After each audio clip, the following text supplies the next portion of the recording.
Boa tarde, colegas. Boa tarde a todos. Eu sou Lavo Sachs, diretor técnico da ESABESP, Associação dos Engenheiros da Sabesp. Começamos hoje mais um encontro online.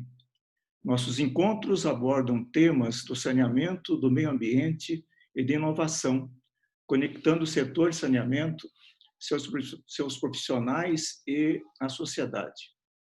Esta é uma das iniciativas da ESABESP, dando continuidade às suas atividades nesse período, como as preparações do 31º Encontro Técnico, FENASAN 2020, que está programado de 15 a 17 de setembro deste ano.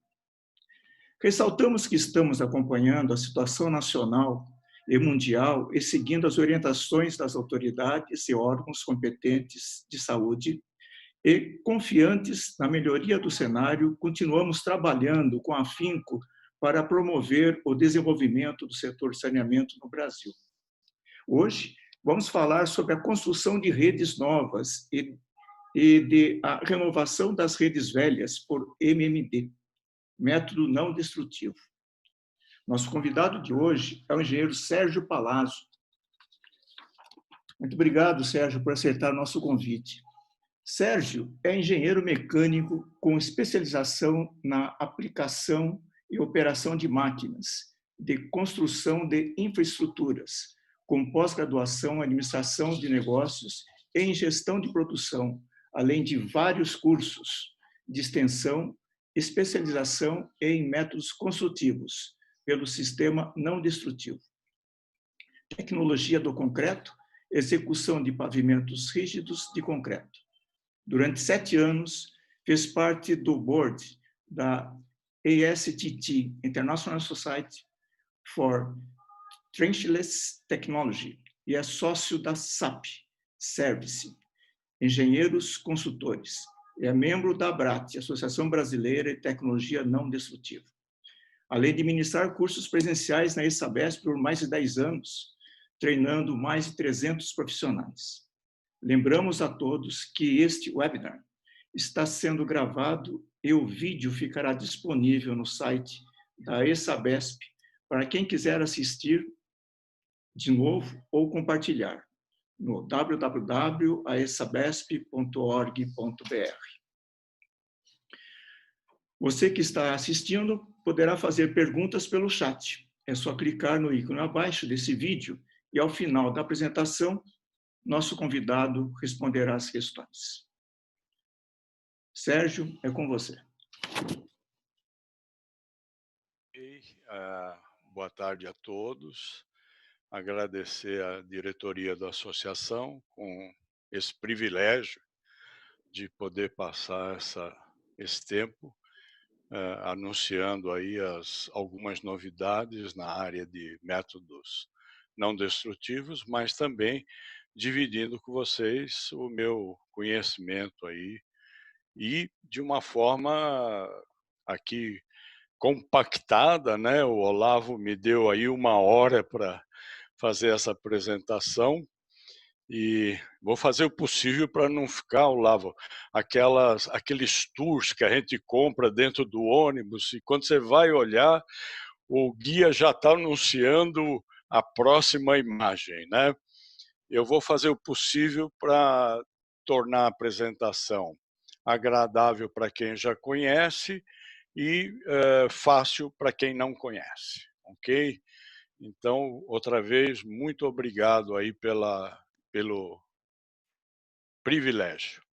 Eu vou compartilhar aqui a minha tela, né, com vocês e vou iniciar a minha apresentação, ok?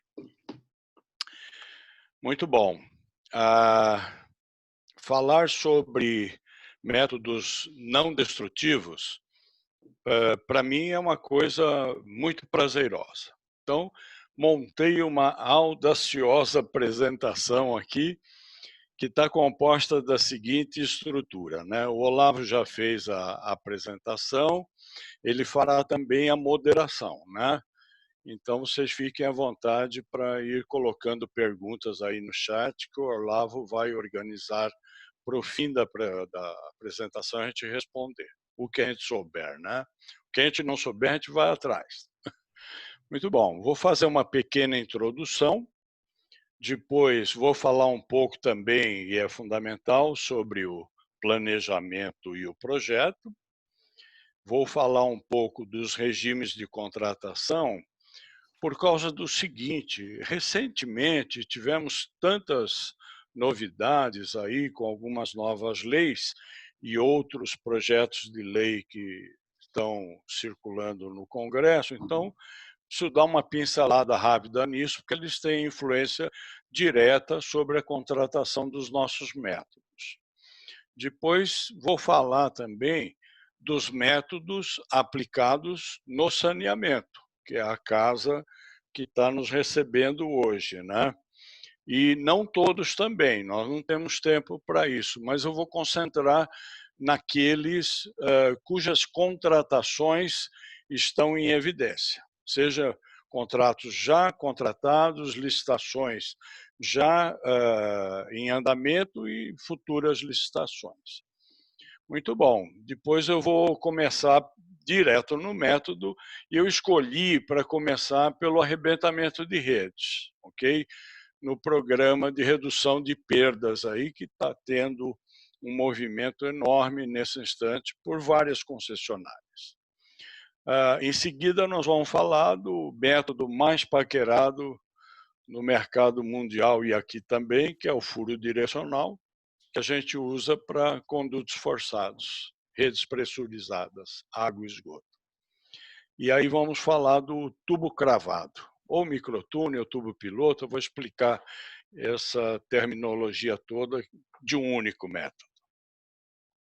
Depois nós vamos encerrar concentrando na renovação de rede de esgotos, que também é outra atividade que está muito destacada nas recentes contratações da Sabesp, com a limpeza do Rio Pinheiros e com o projeto já em andamento, que é a limpeza do Tietê, etapa 3 e 4. Aí.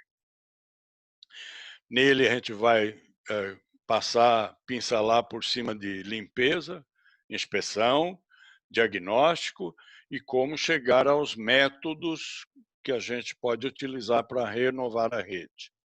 Neles estarão inserções rígidas e flexíveis, a gente vai se concentrar basicamente em dois métodos de renovação.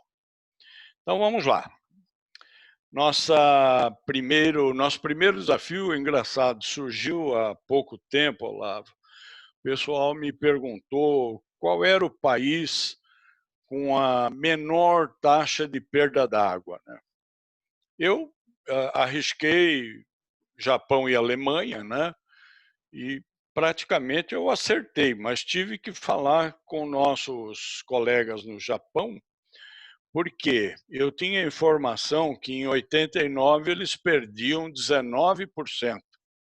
E eles estavam naquela época, começo do meu trabalho, muito apavorados com a perda da água lá. Foi montado um programa fenomenal e, vamos dizer, em 30 anos eles reduziram essa perda para 3,5%. Né? A Sabesp tem um projeto audacioso que já está em andamento há bastante tempo. Nesse instante ela está licitando vários quilômetros aí de renovação e eu pensei em sempre dar um destaque aí à instituição japonesa que está dando uma parte do suporte financeiro, que é o JICA, né? A Sanasa aqui em Campinas, eu moro em Valinhos, então a Sanasa aqui também tem um programa audacioso de troca de rede de cimento amianto, ferro fundido, né? E a parte de esgoto fará o fim do nosso trabalho aqui. Na parte de esgoto, eu entendo tema polêmico, porque o país coleta pouco, trata pouco, né? Então o desafio é muito grande. Mas aquilo que a gente coleta e afasta é transportado num complexo de redes, né?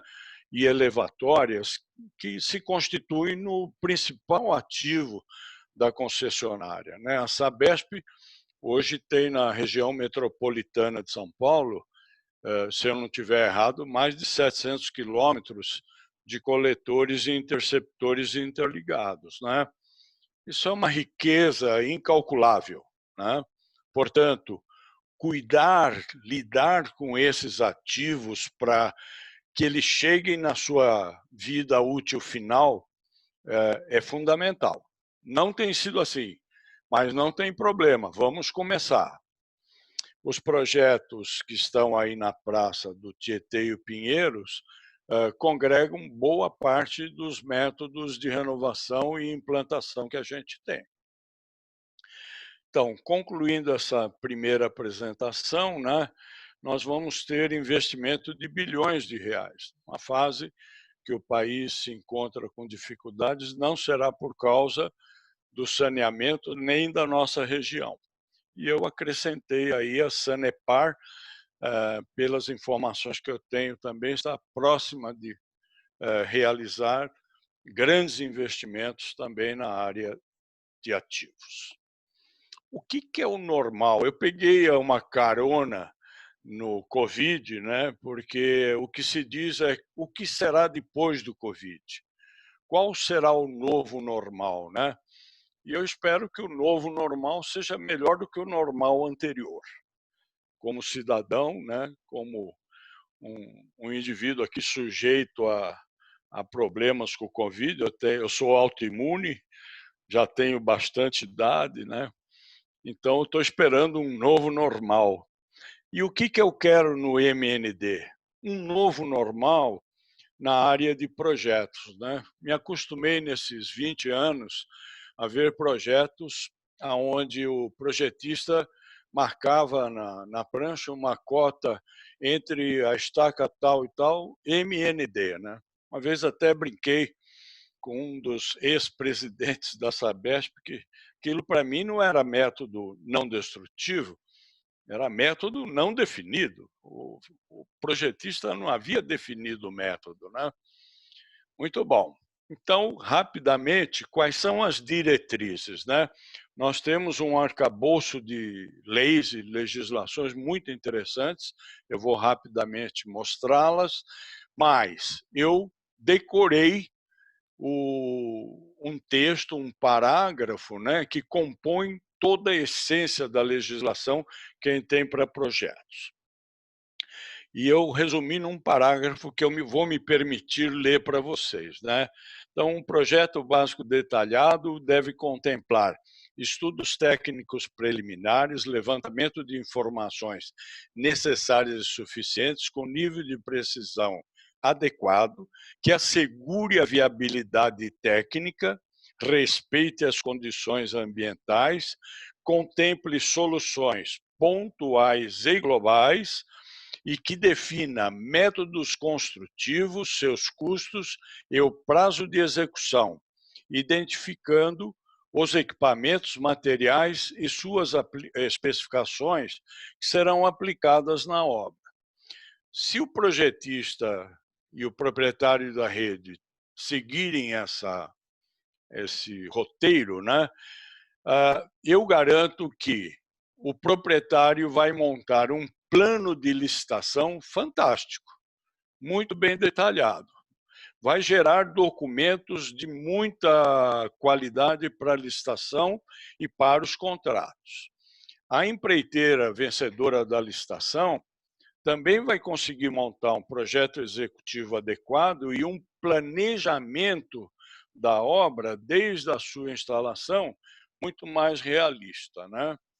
E na figura ou do fiscal, se for uma fiscalização direta do proprietário da rede, ou do gerenciador, se for uma empresa contratada para gerenciar, nós vamos acabar com aquele fiscal pitbull, né, que está atrás dos erros que a gente comete na obra.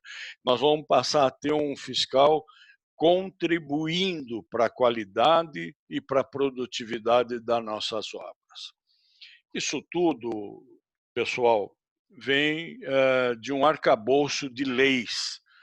E eu queria aqui fazer uma rápida passagem, né, bem assim, turismo contratado de ônibus, né, e ali está, o primeiro documento é de 1991, do CONFEA, o 361, a resolução 361. Ela detalha o que é um projeto muito bem feito.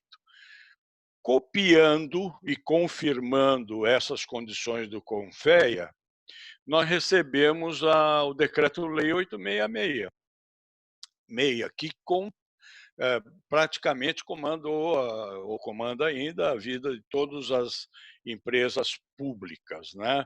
Então, quem tiver curiosidade, entre lá no capítulo 1, na seção 2, está muito detalhado o que é um bom projeto. Parece que lá por volta de 2015, o CONFEA não acreditava muito que nós seguíamos as recomendações e editou uma decisão normativa, a 106, e ela novamente repassa aquele mesmo parágrafo que eu li para vocês. Recentemente, né, 2016, tendo começado lá em 2014, mais ou menos, o Congresso Nacional editou o Decreto-Lei 13.303, que também, no seu capítulo 1, na seção 3 lá, ele trata do projeto básico. E, novamente, repetiu-se tudo que está no CONFEA 361 de 91. Muito bom. No Congresso Nacional está em andamento um projeto-lei antigo, né, de 1995, completou 25 anos agora. Não deu para comemorar. O projeto-lei de alteração da 8666 foi substituído pelo 6814 antes que ela completasse 25 anos. No artigo 22 e 23 é onde ela mexe no problema do projeto. Então, ela reinstitui o anteprojeto, né, constante do 13.303, e no item 23, ela agora chama tudo de projeto completo. Então, essa é a grande alteração, todas com as mesmas diretrizes de 30 anos atrás, são muito sólidas essas diretrizes. Então, eu termino essa minha primeira parte da apresentação esperando que esse seja o novo normal depois do Covid, aí, depois de tanta obra que está sendo licitada. Sei que vocês estão já curiosos para os métodos, né? Eu tenho certeza que eu vou tentar chegar no tempo, viu, Olavo? Vamos lá. Em 2005, o Sinaenco tentou levantar a moral dos projetos. Fez aí o decálogo, muito conhecido, mas não resultou em grandes resultados. Nós temos uma associação nos Estados Unidos que se chama Cross-Border Safety Association, que foi criada porque lá também não teve o mesmo resultado que aqui, né? Nós temos acidentes frequentes com MND. Aqui a imagem mostra uma rede de gás sendo atingida por uma instalação de fibra ótica, passando por cima de uma rede de esgoto, né? E isso não é novidade para nós. Então, fiquem tranquilos, não é novidade para ninguém, é no mundo inteiro assim, né? Aqui estão outros cruzamentos de redes, né, que aconteceram, e o que a gente imaginaria seria uma instalação com essa cara aqui, né? Essa computação ordena tudo muito bonitinho. Mas quando a gente chega na rua e tem que abrir, o que a gente encontra é isso. Essa imagem foi mandada pelo Otto, um amigo meu da Bélgica, esteve em Singapura 3 meses atrás. Então, aquele belíssimo paraíso fiscal, né, por baixo do tapete, é exatamente igual em todos os países, igual ao Brasil. Na parte de cima, essa é uma imagem dos fios aqui na cidade de São Paulo, imagem mandada pelo Márcio Vitali, que luta para que isso acabe, né? E temos um desafio aqui. O pessoal ainda quer levar toda essa confusão para baixo. Embaixo a gente já não vai bem, né? Muito bom. Sintetizando, então, as diretrizes, a minha primeira recomendação é que a gente visite o trecho. Não visitar pelo Google Earth, né? Pois levante as restrições superficiais, que a tua obra pode parar aí. Restrições na superfície, sei lá, trânsito, poluição, fechamento de ruas, serviços públicos, né? Como estão no livro do professor Mohamed Najaf, Tecnologia Não Destrutiva, cujo patrocínio foi da Sabesp, né? Entre outros. Depois, perdão aqui, nós devemos levantar também as restrições na parte de baixo, ok? As subsuperficiais. Com elas, então, o projetista consegue garantir a viabilidade da execução do método destrutivo. A única coisa, Olavo, que nós não conseguimos é ensinar uma forma certa de fazer a coisa errada. Muito bom. A 13303 trouxe vários benefícios. Ele deu um norte mais seguro aos administradores. Gostei desse texto aí. Na semi-integrada, o desenvolvimento do projeto executivo se faz em cima do que a proprietária da rede entregou, mas o empreiteiro vencedor da licitação poderá sugerir alterações no método ou em alguma coisa do projeto. Já na integrada, ele é responsável desde a concepção até a entrega da obra, né? E não queria deixar de fazer uma menção ao pregão, né? Porque o pregão foi instituído para o que a gente chama de aquisição de serviços comuns, né? E muitas vezes os trabalhos de MND não são tão comuns assim. Então, muitas vezes eu sugeriria ao proprietário da rede pensar, ao invés de um pregão, numa semi-integrada ou até numa integrada, né? Muito bom. Então, essa é a parte da nossa apresentação de hoje, dos primeiros 20 minutos. Olavo passou um pouquinho a respeito disso daí. Vamos lá, para os métodos. Eu faço questão de passar esse slide aqui, ele é muito interessante. Nós temos métodos com técnicas não acessíveis e acessíveis, ou seja, técnicas onde a gente pode, eventualmente, até entrar dentro da máquina. Nós temos técnicas dirigidas e não dirigidas, né? Isso é importante. Embora a gente tenha muitos métodos aqui, né, eu hoje vou me concentrar apenas nos métodos que estão aí no mercado, né, que é o furo piloto, o microtúnel, né? A gente praticamente tem alguma coisa na área de arrebentamento, instalação por microtúnel, renovação de rede de esgotos, né? E aqui nós temos o famoso HDD e todas as modalidades do microtúnel, né? Um outro item importante é que os nossos métodos são com deslocamento do solo ou com remoção do solo, né? Então, por exemplo, um pipe bursting, como nós vamos ver logo adiante aí, ele não tira o solo lá de baixo, ele simplesmente compacta o solo, expande o solo lateralmente, né? Já no HDD nós temos que remover o solo, no microtúnel também. Muito bom. Eu gosto demais da troca de redes. E tudo começou no município de Jaguariúna, há 20 anos atrás, quase. E nessa cidade o prefeito tinha uma perda d'água de 66%, né?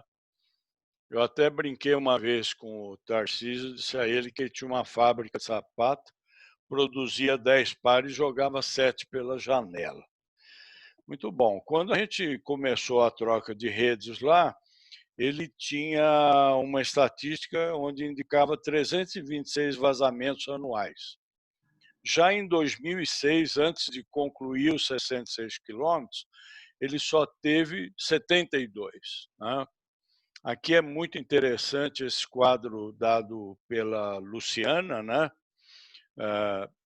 Aonde tem a água produzida e a água medida, né? Então você vê que a água medida é quase sempre a mesma, né? E a água produzida uma enormidade, mas quando chega aqui no ano de 2006, ele produz muito menos da metade da água que ele produzia em 2000. E a partir de 2003, ele já começa com as economias operacionais a realimentar o sistema o financeiro para troca de redes. E aí ele audaciosamente trocou mais de 60 quilômetros lá. O que é o pipe burst? É um método onde eu fraturo a rede existente ao mesmo tempo que instalo uma rede nova, né? Isso eu utilizo a energia hidráulica da máquina.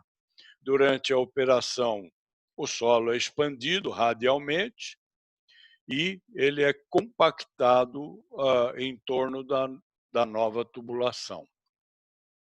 Três coisas, pessoal, acontecem aí. A tubulação existente é fraturada ou cortada. Se for PVC ou aço doce, eu tenho que cortar, ele não arrebenta. Só arrebento, vamos dizer, cimento amianto, ferro fundido, eventualmente manilha de barro. O solo é deslocado para receber a nova tubulação e a nova tubulação ocupa o lugar da antiga, ok? A maioria dos trabalhos aqui no Brasil, em água, vai até 300 milímetros, né? Eu mostro essa imagem para que fique gravada nos cursos e no material que a gente distribui, nos livros tem tudo. Quando eu afasto o solo para algum lugar, dois corpos não ocupam o mesmo lugar no espaço, né? Então, se eu tiver muito próximo da superfície, a rede, eu posso causar danos na superfície. Se eu tiver na profundidade adequada, essa pressão que eu coloco se distribui de forma uniforme radialmente. Agora, às vezes, a minha tubulação velha está dentro de uma vala que foi mal compactada e está muito rasa. Então, posso ter problemas também na superfície. Nesse outro caso, eu tenho uma fundação, alguma construção, e aí a minha força toda, as resultantes vão acontecer em outra direção. Também em areias soltas eu tenho problemas e pode acontecer de um solo mais fraco, de um SPT mais baixo, está para baixo da minha tubulação velha. Então, ter em mente isso aí na hora da troca da rede é muito importante. Aqui está uma troca de rede no projeto de Valinhos. Isso, na realidade, não é um projeto, é um esquemático aí da rua, e a gente conseguiu fazer o projeto depois dessa instalação, dessa informação. E aí é levantado, como vocês estão vendo aqui, várias informações antes do início do trabalho, né? Muito importante isso, porque durante a obra não é conveniente. A rede antiga e outras redes existentes são localizadas com geofísica, né, com georradar. Às vezes, como eu vou expandir o solo, pode ser que ao lado, numa cidade, num trecho muito antigo da cidade, eu ainda tenha manilhas de barro, né? E esse afastamento pode arrebentar a manilha. Eu conserto um, arrebento o outro, né? Se eu não conseguir enxergar tudo que eu preciso, a gente faz vala de sondagem, né? Eu brinco até que o médico faz ressonância magnética, raio-x, tomografia, para tentar entender qual é o nosso problema. Quando não dá mais, ele abre a nossa barriga, né? Então, aqui eu falo que a gente costuma abrir a barriga do paciente urbano, né? Nós também levantamos o caminho da água para entender como é que a água entra e sai naquele perímetro, né? Verificando pressões. Aqui na cidade de Valinhos, nós trocamos rede na rua mais antiga da cidade, 100 anos. A água é suprida, vamos dizer, por uma rede externa, bypass, aqui no caso está no poste. Aí fui numa palestra, o Márcio Vitali falou assim, olha, você vê como é que é esse monte de rede no poste, e agora ainda tem um louco que instala água no poste. E eu estava na reunião, eu falei, Márcio, o louco está aqui, ó. É porque quando eu fui aprender esse método na Inglaterra, lá eles puseram a linha de bypass no chão. Ficou maravilhoso.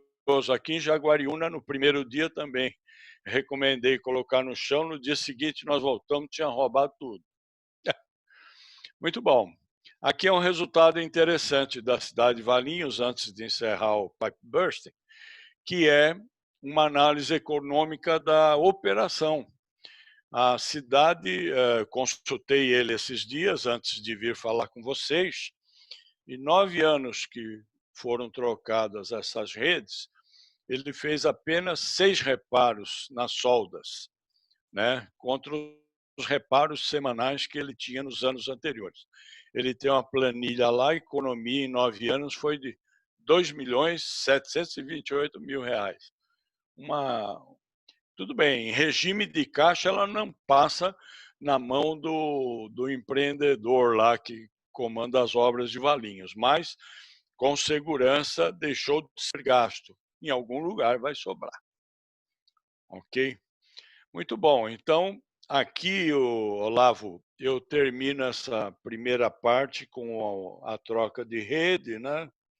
E pelo tempo que você me deu, eu vou seguir no outro método paquerado. Se não der para apresentar todos os métodos, né, fica para uma outra oportunidade. Tudo bem? Perfeito, Sérgio, está muito bom, pode continuar. Ok, obrigado. Bom, pessoal, agora nós vamos para o método mais paquerado no mundo, né, que é o furo direcional. E para justificar a minha colocação tão entusiasmada, então aqui alguns números dessa semana, que eu levantei também para vocês. Na parte de máquinas, né, em 2020, nós vamos estar entregando mais de 250 milhões de máquinas, né? E na parte de serviços, elas estarão sendo usadas, na sua maioria, para os serviços de óleo e gás, ok? Aliás, aqui mesmo no nosso estado, a Comgás vai instalar 6.000 quilômetros de redes novas, e a Sabesp e a Sanasa juntas aí vão estar lidando com mais de 1.000 quilômetros de rede entre troca e instalação, né? Então, vamos lá. A maior parte do trabalho das perfuratrizes é na área de óleo e gás, em segundo lugar na nossa área aqui, no saneamento, né? Depois em telecom, né, fibras óticas geralmente, motivo maior das nossas grandes preocupações com acidentes, e uma parcela menor que é utilizada na área, geralmente, de energia. Muito bom. Para que vocês tenham uma ideia do que eu disse, essa empresa de pesquisa indica para 2018 foram contratadas obras de furo direcional, 7 bilhões e 400 milhões de dólares, né?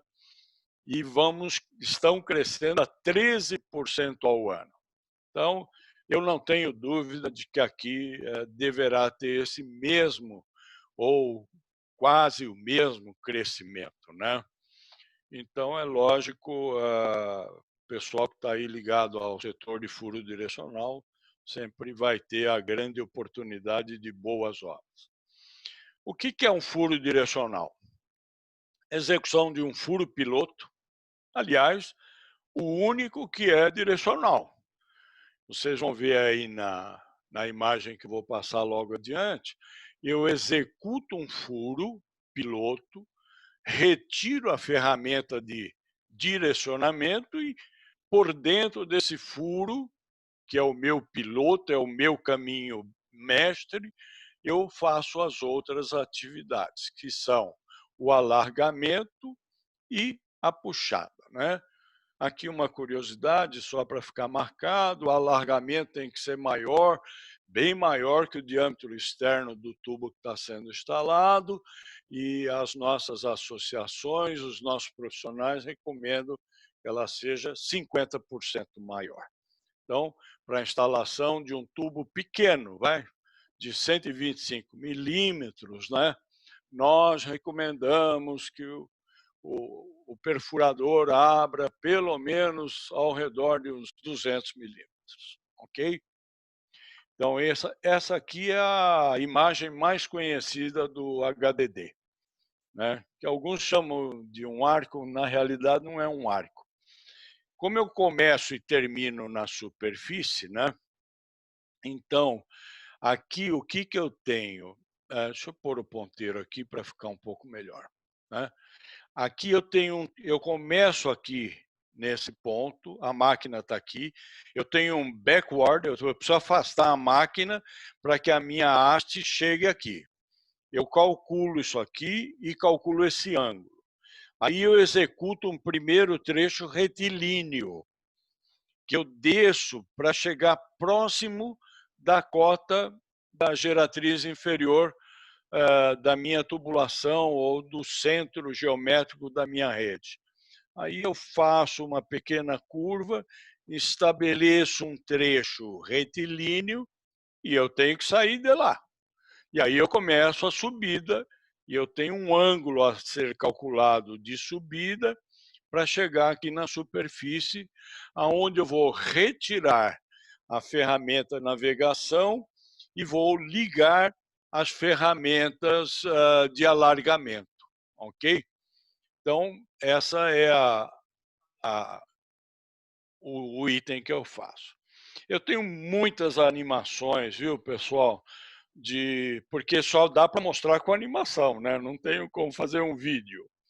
Eu escolhi a de menor tempo, então vou pedir a paciência de vocês, porque aqueles que nunca viram um método de HDD podem sair dessa apresentação sem entender nada. Então, o pessoal conhece bastante, um pouquinho de paciência aí. Ela tem 2 minutinhos. Está aqui a perfuratriz do lado esquerdo, o navegador. Eu tenho que passar por baixo do rio. E aí eu vou iniciar a minha perfuração, né? Eu tenho alguns marcos.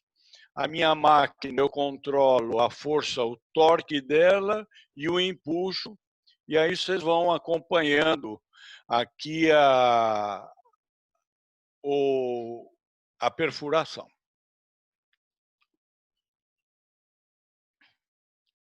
Então eu vou indo, vocês veem que há um controle do fluxo de fluido. Minha cabeça de perfuração segue aqui, o navegador. Né? Eu vou passar por baixo do rio. E agora eu inicio a minha subida para poder retirar a minha ferramenta de navegação. Aí, retirada a ferramenta de navegação, eu coloco o alargador e engato a tubulação. Né? Esse alargamento, às vezes, é feito em mais de 2 ou 3 etapas. Tá? Então, eu alargo, volto, e na última operação eu trago a tubulação junto. Lógico que explicar e sair daqui desse bate-papo conhecendo perfeitamente a perfuração direcional, eu vou dizer que é quase impossível. Olavo, eu estou com 38 minutos, será? É isso? Positivo, Sérgio. Eu acho que tem que acelerar um pouquinho. Não, eu só vou mostrar o que der, porque se eu correr, a turma já não vai entender muito. Se eu correr, então. Muito bom. Na frente da perfuratriz eu tenho na cabeça e perfuração os orifícios, o fluido vem por dentro da coluna e o fluido ajuda a fazer esse desmonte aqui. Fazer perfuração só com água, nem pensar, é um desastre. E eu mudo de direção dessa forma, por reação do solo, né? Aqui, imagine essa cena como se eu estivesse vendo em corte, eu estou apontando para o meio-dia, então eu vou subir. Se eu estivesse vendo a imagem em planta, eu vou virar para as 9 horas, eu vou para a esquerda, da mesma forma do lado direito, ok? E aqui uma outra animaçãozinha, deixa eu tirar esse daqui, porque ele agora está me atrapalhando. Então, agora aqui, olha, eu tenho o conjunto que é composto das hastes de perfuração, do alargador, os engates e a tubulação.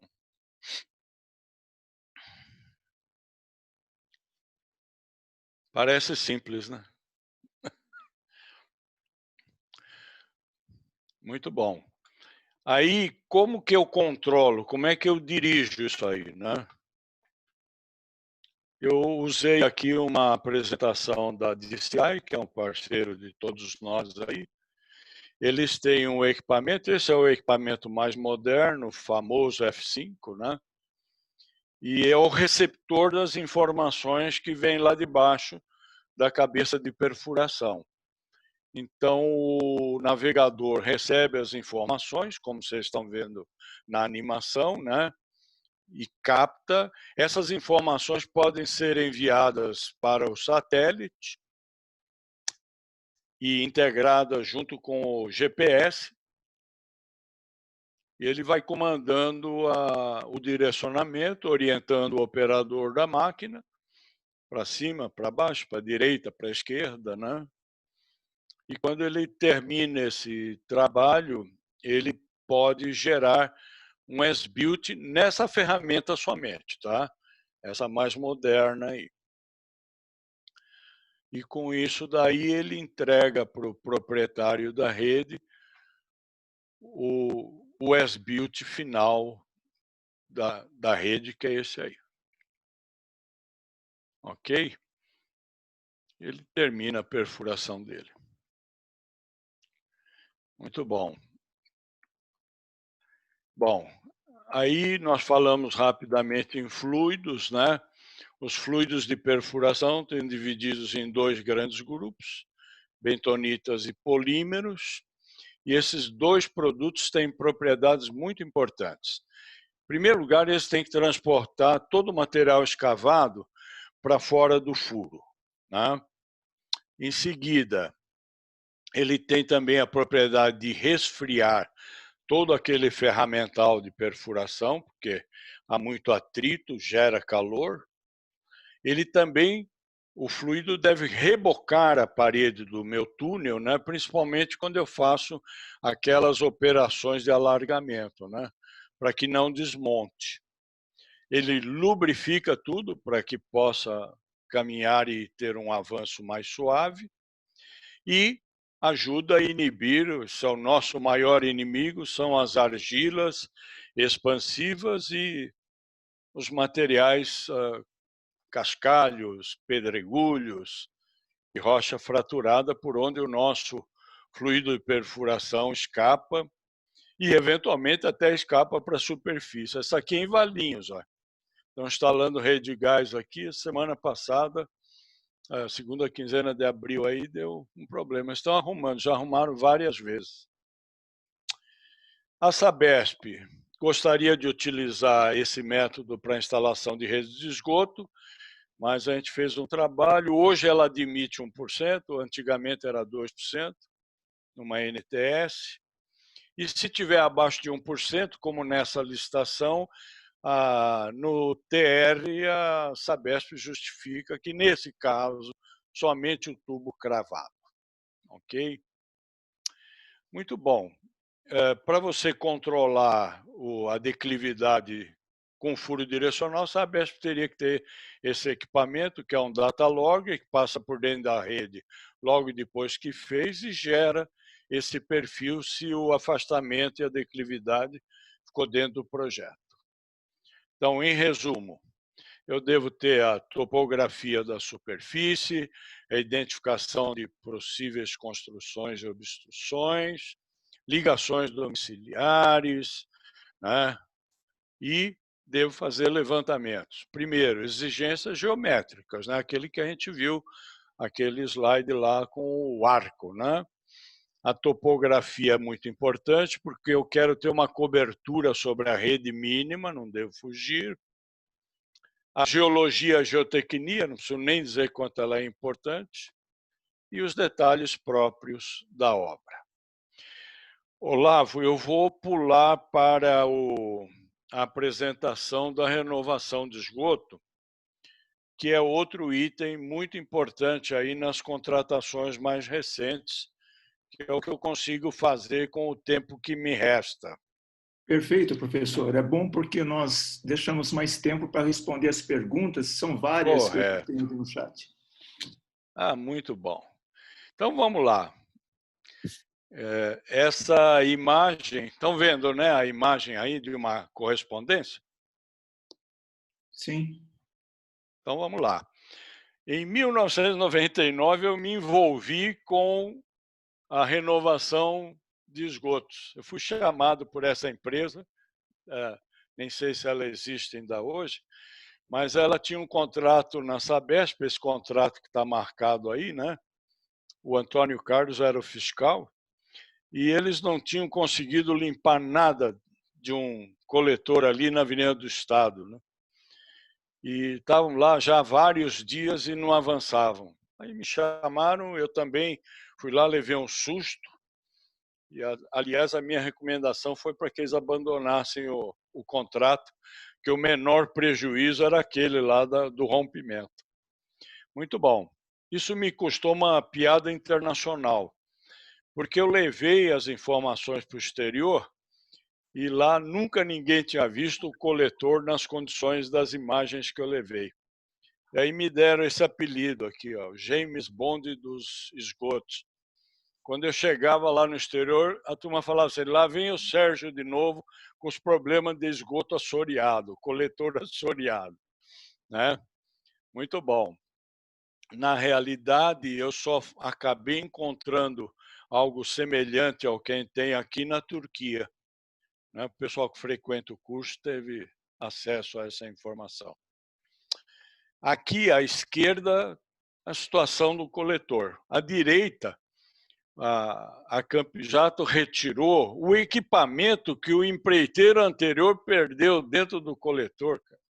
Uma loucura. Muito bom. Nesse nível de comprometimento, eu tenho a seguinte pergunta.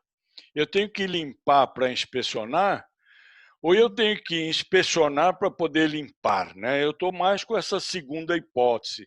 Antes de me meter a limpar um coletor desse, é melhor eu inspecionar. E nós temos todos os recursos para fazer isso. E aí eu caracterizo depois a limpeza, a filmagem, o diagnóstico com a severidade das patologias, e aí eu acho, ainda hoje, que deveria ter um projetista envolvido que fizesse os estudos e indicasse as soluções ou os métodos de renovação da rede, porque são vários métodos, nós vamos ver rapidamente aqui só 2 deles, né? Nós temos mais métodos, mas a minha impressão é que deveria ser estudado. O professor Mohamed Najaf montou esse algoritmo e eu acho ele a base de todo o trabalho de renovação. Então, eu tenho uma rede com problemas. Se é um problema localizado, vai lá, faz um reparo pontual. A gente tem várias empresas fazendo isso. faz um reparo pontual e encerrei.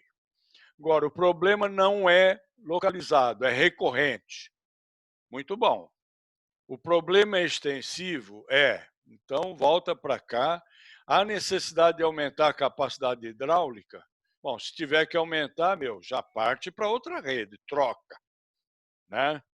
Bom, não preciso não preciso de aumentar a capacidade. É permitido reduzir a capacidade hidráulica? Não. Se não pode reduzir, não tem dúvida, parte para a opção de trocar a tua rede. Ah, não, mas eu posso reduzir. Bom, se você pode reduzir, vamos avaliar se a renovação é tecnicamente viável. Se ela não for, vai para a troca. Ah, não, ela é viável. Bom, se ela é viável, eu venho com outra pergunta. Financeiramente, justifica renovar essa rede ou é melhor construir outra? Se financeiramente ela não se justifica, então, se não tiver outro critério para renovar, vai lá e troca a rede. Agora, se financeiramente é justificável, vamos para a renovação. Então, esse algorítmico é ouro puro para quem quer renovar redes, seja o proprietário, seja o projetista e seja a empreiteira, principalmente se ela contratou a obra sem todas essas informações. E, finalmente, o professor Mohamed gosta dessa frase. De vez em quando chegar nessa hora, calcula o preço de não fazer nada. Então, existe sim uma situação em que não dá para fazer nada. Nessa situação, Olavo e o pessoal que está me ouvindo, calcula o custo de não fazer nada, quer dizer, de ficar atendendo os colapsos que vão ocorrer naquele coletor ou coletores naquele trecho ou naquela bacia. Ok? Muito bom. Uma inserção flexível vem sendo utilizada com mais frequência agora, né? O Brasil é especialista em pôr a turma para fora aqui. Esse método veio para o Brasil há mais de 20 anos e nós não conseguimos utilizar. É um dos métodos mais utilizados no mundo inteiro, né? Que é a manta curada em loco. Vou pôr aqui uma animação para aqueles que não conhecem. Aos que conhecem, peço um pouquinho mais de paciência aí também. Vamos lá. No fundo, eu vou inserir uma manta que vai estar impregnada com uma resina, né? E eu vou tentar inverter a manta dentro do túnel, de forma que a resina que estava dentro passe para fora e o lado interno dela é o lado onde está o PVC. Essa resina curada, né, se transforma no tubo que vai responder mecanicamente pelo transporte e o tubo velho fica como um tubo camisa. Se tiver, eu sei que tem, né? O Hélio, pelo menos, disse que ia assistir. Parece tão fácil, né? Mas não é tão simples assim. Muito bom. Essa outra aqui nós não temos ainda no Brasil, mas é também um outro revestimento que é o famoso Riblock, de anos atrás, muito utilizado no mundo inteiro. A vantagem dele é que ele pode ser feito em carga, né? Não preciso de muito espaço. Vocês estão vendo aí o carretel com a fita, e a fita ela tem um macho e fêmea. Quando eu solto depois de espiralada aí dentro, ela cola na parede externa, interna da tubulação velha, né? E veda totalmente. Tem um espaço anelar ali, eventualmente eu preciso colocar um grout entre o tubo velho e o tubo novo. Então, com isso, Olavo, chego ao fim da minha apresentação Eu queria dizer que, nesse nosso trabalho ao longo dos anos, tem a ABRAT, hoje presidida pelo Hélio Rosas, a ISTT tem nos ajudado demais. Eu sempre faço uma menção aqui à nossa co-irmã, a NAST, que é a ABRAT americana, né? Tem me ajudado demais. Eu destaquei aqui a Crossbore Association, o Mark Bruce, meu amigo presidente, que vive lá no mundo de inúmeros acidentes com redes no subsolo. A BGE, que tem tentado colaborar conosco, né? E o meu agradecimento do fundo do coração a esse parceirão com quem eu me juntei aí há 10 anos atrás, né? Já estamos no 13º curso, a ESABESP. Muito obrigado ao Olavo, ao Walter Ossati, a Kátia, que está aí com a maior paciência acompanhando a gente, e muito obrigado aos que nos assistiram até agora pela paciência. Desculpa, eu fui o motorista desse tour, né? E a gente, quando ia olhar para a janela, já tinha passado, mas era o que eu tinha imaginado. Espero que vocês tenham conseguido entender tudo que foi possível mostrar, e agora a gente vai para uma sessão de perguntas e respostas aí. Muito obrigado. Obrigado, professor Sérgio. Não foi um webinar que você nos deu hoje, foi um verdadeiro curso de método não destrutivo, viu? Não dava para ser grátis, não. A gente tem que cobrar por esse curso. Muito Ô, bom. professor, antes de iniciar a sessão de perguntas, que são muitas, tá? Nós vamos procurar responder aqui por grupo as principais perguntas. Eu gostaria de lembrar às pessoas que estamos acompanhando, né, que o nosso próximo a ESABESP Online será no dia 29 de maio, às 10 horas da manhã, com o nosso já tradicional evento Momentos de Tecnologia, só que pela primeira vez da forma online. Nós sempre fazemos presencialmente. Temos que nos adaptar aos novos tempos. Nessa edição online, teremos a empresa Acustar, onde terá como tema elevatórias compactas pré-fabricadas, solução confiável e econômica para a soleira negativa. O nosso coordenador, do Eduardo Morelli, ele será o moderador desse evento na próxima sexta-feira.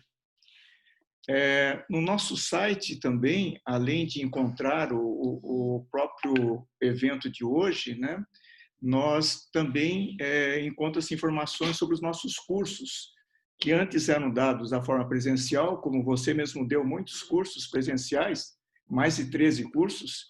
Eu acredito que tenha sido presenciado, teve uma participação de mais de 400 pessoas em todos esses anos que você ministra esse curso na ESABESP, um dos cursos nossos de maior sucesso. Nós estamos agora em parcerias com várias instituições para promover cursos online e cursos EAD também, né? Estamos com a Lumia, que é uma parceria com a FECAP e a ESPM, o Unilins, estamos com a Levante, com o IBEC, e estamos terminando a formalização de uma parceria com a FESP São Paulo, Fundação Escola de Sociologia e Política, tá? Para fazermos juntos cursos online e EAD. Estamos, como já mencionamos, finalizando os preparativos do 31º Encontro Técnico FENASAM 2020, e também está nas nossas redes sociais e segue os comunicados por e-mail marketing. Convidamos a todos também a escrever seus trabalhos técnicos, ainda há tempo, até o final desse mês, até 31 de maio. O site também do evento está no chat. Bom, vamos então tentar resumir as perguntas, né, que fizeram a você, porque, como disse, são muitas. Eu vou começar pela Ok. pergunta da Fátima Maria Nascimento. Tá? Ela quer saber, professor, qual a vantagem em limitar apenas pequenos trechos em MND? Que a mobilização do MND já não justifica efetuar toda a obra em MND? Bom, vamos ver se eu entendi a dúvida dela. É, a execução dos projetos de MND, por exemplo, falando especificamente da troca de rede, na realidade são contratados muitos quilômetros, né? Os projetos atuais aí licitados, já os que estão na praça em licitação, são vários quilômetros. No caso do furo direcional, nós também contratamos em pequenos furos, porque quando você define, Olavo e Maria, que vai fazer uma travessia, é porque não há condição de abrir uma vala a céu aberto. Então, não é só o problema da mobilização, né? Há também o problema da inviabilidade de abrir uma vala, por exemplo, atravessar por baixo de uma rodovia, você não abre uma vala perpendicular numa rodovia. Então, a mobilização acaba sendo atribuída a todo o custo da obra. Mas eu devo dizer, Olavo e Maria, que o furo direcional hoje já é mais barato do que abrir vala, viu? Perfeito, professor. São muitas as perguntas. Tá? O Felipe Bicalho também quer saber qual a declividade mínima para execução de MND por sonda dirigida, para execução com tubos de PAD para esgoto em escoamento livre. Qual o PN recomendado para o tubo camisa e para o tubo interno? São muitas perguntas. Tenta Vamos ver resumir. se eu consigo. Vamos começar pela parte da declividade. Aquele slide que eu mostrei, ele indica como declividade mínima 1%, o que ele chamou de sonda direcional, para os que também tem esse nome, viu? Nós não conseguimos organizar a terminologia. São as perfuratrizes de HDD. Há anos atrás, com a Vera Sardinha, não sei se ela está nos ouvindo, participando, nós tivemos algumas reuniões lá na Coronel Diogo para definir qual seria a declividade mínima.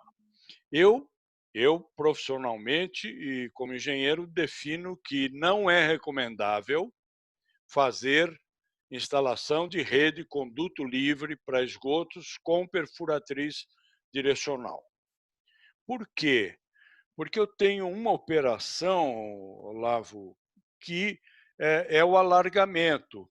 E esse alargador, ele, em algumas situações, por exemplo, para instalar uma rede de 250 milímetros, o alargador pesa mais de 100 quilos. Se ao longo do trecho eu tiver um solo mole, no tempo que eu paro a perfuratriz para tirar uma haste e reconectar o carro de tração, digamos 20 segundos, esse componente 100 quilos afunda no solo mole. Quando eu retomo a puxada, eu já não estou mais no centro geométrico. Pior ainda, começo a sobreescavar e ovalizar o meu furo, né? Então, em rocha, a gente consegue fazer qualquer declividade em rocha. Agora, nos solos, a Sabesp aceita com 1%. Em algumas situações, algumas empreiteiras utilizam o tubo piloto, que a gente não teve a oportunidade de mostrar aí hoje, né? E a gente faz o furo piloto com esse equipamento, porque ele tem um controle a laser. Então, suponho que fazer 1% é possível, né? Mas a geotecnia tem que ser muito bem feita, porque se eu tiver um solo com baixa resistência, eu vou complicar a minha, a minha centralização. Professor, também aproveitando, qual distância, também o Felipe está perguntando, Felipe Bicalho, qual a distância máxima para os tubos direcionais, no caso de redes de esgotos, de PV a PV? Bom, a resposta é a mesma da anterior. Eu não recomendo fazer com furo direcional. Nós não mostramos hoje na apresentação, Olavo, mas nós íamos mostrar o tubo cravado, né? Ok. A Sabesp tem executado inúmeras obras de coletores de vários diâmetros, né? Eu mesmo tenho participado aí em vários projetos, desde 300 milímetros até 1,5 metro, né? E a gente utiliza, nesses casos, o tubo cravado em duas versões, o microtúnel e o tubo piloto, que infelizmente hoje não deu para mostrar para os nossos assistentes, aí, o pessoal que está na rede. No furo direcional, portanto, é muito difícil executar uma rede de esgoto, conduto livre, né? Ok. A nossa presidente, a Viviana Borges, está perguntando, professor, qual o tamanho dos furos na superfície? Eu acho que são os postos de visita para fazer Ah, serviços, né? muito boa pergunta. Oi, Viviane, tudo bem? Então, nós precisamos entrar com aquela cabeça de perfuração, normalmente, né, uma vala com 80 centímetros por 1 metro, 80 de largura por 1 de comprimento, né, é suficiente para eu iniciar a perfuração. Do outro lado, né, aonde vai sair a haste de perfuração, um pouquinho maior, porque ali provavelmente eu vou ter uma quantidade de fluido de perfuração maior. Nós retiramos esse fluido que já está com o sólido escavado naqueles caminhões, nos combinados aí que a turma apelidou de chupão, né? Então eu tenho que colocar o chupão para recolher esse material. Então, são realmente dois poços muito pequenos, os danos na superfície com furo direcional são realmente desprezíveis, né? Perfeito. Tem também uma outra pergunta da Aline de Almeida Mota. Quanto à duração da obra, existe alguma estimativa da redução de tempo com o uso do MND? Eu acho que é em contrapartida ao VCA, né? É, nossa, a redução é muito grande, Aline. Nós tivemos um curso no mês de abril, né? E fomos assistir, levei o grupo que estava nesse curso, assistir uma instalação por método não destrutivo, rede d'água, com o furo direcional numa obra na Zona Leste, né? E lá a empreiteira instalou 90 metros de rede em 2 horas, né? É lógico, nós temos a nossa publicação, Aline, o livro HDD, perfuração horizontal direcional, também patrocinado pela Sabesp, Olavo, está à venda na AB São Paulo, né? Lá nós temos um capítulo só dedicado aos cálculos, né? Capítulo 5, Aline, tem 85 fórmulas. Lá dá para calcular absolutamente tudo, né? Não há nada no furo direcional que não siga a lógica da engenharia, da ciência exata. Perfeito. Professor, tem uma pergunta muito interessante aqui do Marcos Valério Martins, colega nosso da Sabesp, tá? Ele pergunta o seguinte: na substituição de rede de água por arrebentamento, o abastecimento provisório é feito por meio de montagem do varal, aquelas linhas aéreas que o Exatamente. senhor é ocupado, né? No caso da substituição de rede de esgoto por arrebentamento, como é feita a coleta provisória das ligações? Muito bom. Boa pergunta, viu, Marcos? Em primeiro lugar, Marcos. engraçado, já fazem 20 anos, né, Márcio? Fazem 20 anos que a gente trouxe esse método para o Brasil, né? As experiências nas redes de esgoto foram incipientes.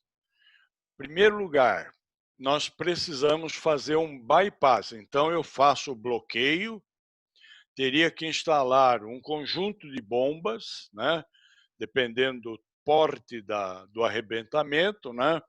E transferir de montante para jusante enquanto eu estou trabalhando na rede bloqueada, né?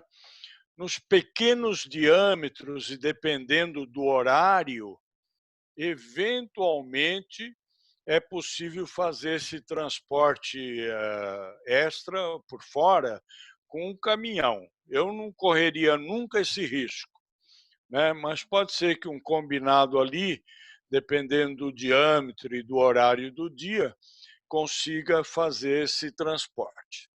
Agora, na parte do arrebentamento de redes de esgoto, nós temos um problema muito sério, que é se o coletor for o primário, onde eu tenho as ligações domiciliares, entendeu?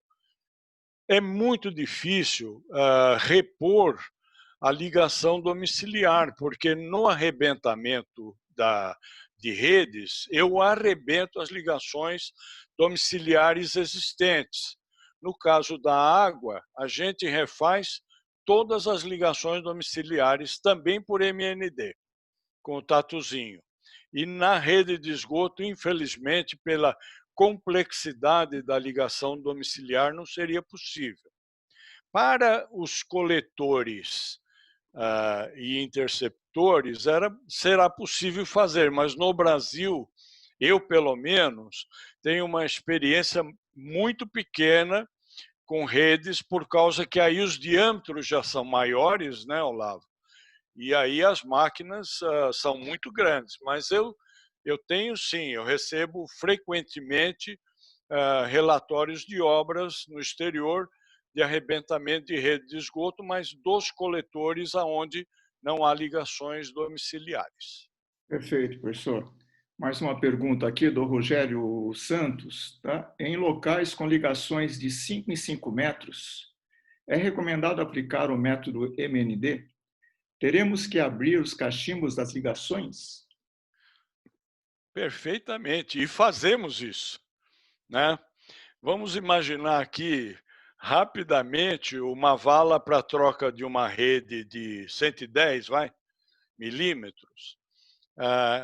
Eu vou abrir uma vala pela norma da Sabesp com 80 centímetros de largura. Imagine um quarteirão de 100 metros e a vala a 1,5 metro de profundidade, né? Então, eu estou falando aí de algo em torno de 120 metros cúbicos para abrir essa vala.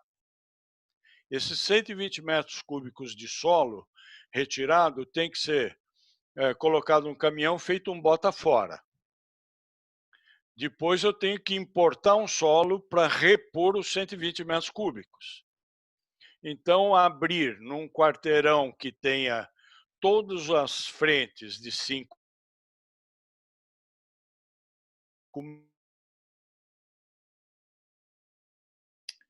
Eu acho que congelou, professor. as ligações domiciliares, né? Até um colado no outro.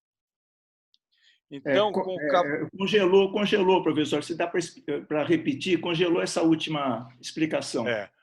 Então, pegando dos 120 metros cúbicos de terra que eu tirei abrindo a vala a céu aberto, eu vou abrindo 20 cachimbos de um por um pela profundidade da rede, eu só escavo 20 metros cúbicos. Então, sim, é conveniente, respondendo a pergunta do Rogério. E a gente faz, né? Por isso que é bom visitar as nossas obras, aí, as obras da Sabesp, porque você concretiza esse aspecto, né? E eu ia dizendo, Olavo, que em alguns casos o cavalete das duas economias estão colados. Então, com um único acesso, eu faço duas ligações. E aí eu atravesso por baixo da rua com método não destrutivo. contatozinho. Então, do outro lado, eu não preciso abrir um acesso de um por um. Perfeito, professor. Vamos ver mais uma aqui do Murilo Campos. O que deve ser levado em conta para o uso do método não destrutivo em novas instalações de redes e quais os benefícios desse método? Ok. Muito bom. Muito boa pergunta. Esse trabalho, Rogério, começaria com o levantamento de informações, né, preliminares, detalhes como o tamanho da rede que você quer construir, o serviço que ela vai prestar, ou seja, resgatar o máximo de informações preliminares, em seguida, fazer o levantamento das informações na superfície, né? Eu digo sempre que no livro do professor Mohamed Najaf, está no prefácio, é incrível. Ele colocou, de tanta preocupação que ele tem com essa pergunta que o nosso Murilo. colega fez, o Murilo, ele colocou essas preocupações no prefácio. Então, a primeira coisa que nós devemos fazer é levantar as restrições que a gente pode ter na rua, no acesso, nos serviços públicos serão afetados, na parte de ruídos, de poluição, e por aí afora está lá no livro uma quantidade enorme de itens que a gente deve levantar para levar para casa e começar o estudo de concepção e viabilidade, né? A segunda parte é na subsuperfície. Eu devo proceder sondagens. A gente tem recomendado, Murilo, começar com sondagens indiretas, né? Porque nós trabalhamos com um sistema, Olavo, linear. Né? A Sabesp até tem um departamento que é o departamento de sistemas lineares. E aí você faz sondagens verticais, ou seja, entre uma sondagem e outra, eu posso ter um mataco que não é localizado. Então, voltando ali, sondagens geofísicas, elas são feitas de forma linear, ali o geólogo e o geofísico conseguem inferir as ocorrências de materiais.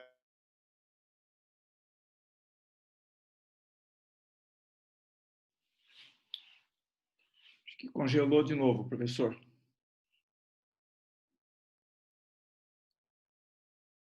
Congelou a imagem, professor Palazzo.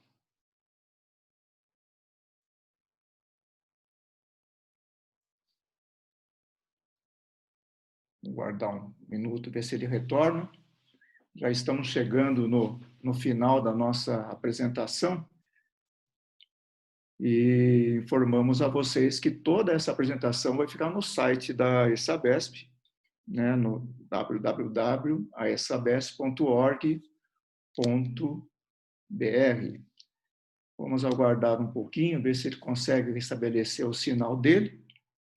Eu tenho mais algumas perguntas para fazer, vamos ver se a gente consegue.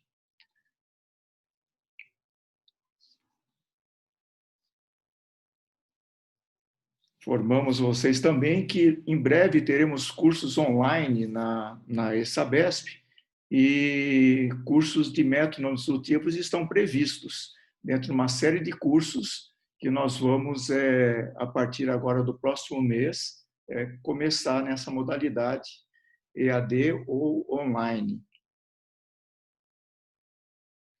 Ok, eu acho que ele não está conseguindo a comunicação.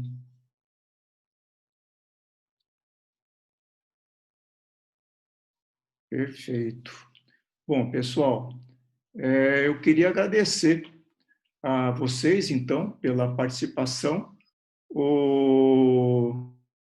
e informá-los, né, que nós estamos nesse processo de webinars, estamos, em média, fazendo um por semana, e se vocês quiserem indicar algum tema para que nós possamos pesquisá-lo, achar o melhor professor, fiquem à vontade. Envie para nós as sugestões, serão muito bem-vindas. Nós agradecemos, então, ao professor Sérgio Palazzo pela aula que ele nos deu hoje. Foi uma verdadeira aula, não foi uma webinar, como contei para vocês, mas com certeza ele escondeu a cereja do bolo para o curso que provavelmente será ministrado em breve na ESABESP. Também vale a pena informá-los que no próximo ano, em março, está prevista uma parceria da ESABESP com a ABRAT para fazermos um evento de método não instrutivo. Seria um evento no DIG.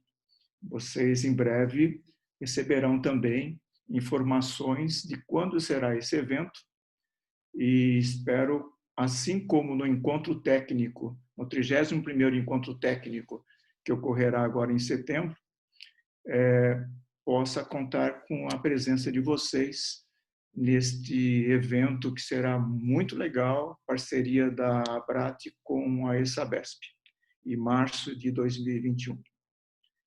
Agradeço, então, a presença de todos. Infelizmente, o professor Sérgio não voltou mais, né? Eu acho que teve algum problema na internet dele, mas eu acho que o recado foi muito bem dado. É um professor que tem uma didática muito boa e nós agradecemos muito ele compartilhar a experiência que ele tem desses décadas de labuta no meio, poder compartilhar essas experiências conosco. Foi bastante interessante. Eu acho que a grande parte das perguntas foram respondidas e vamos procurar ver se o professor consegue responder a todos e a gente dá um jeito que disso ficar disponível para vocês. Tá bom? Obrigado. Até o próximo evento da ESABESP. Então, uma boa tarde a todos.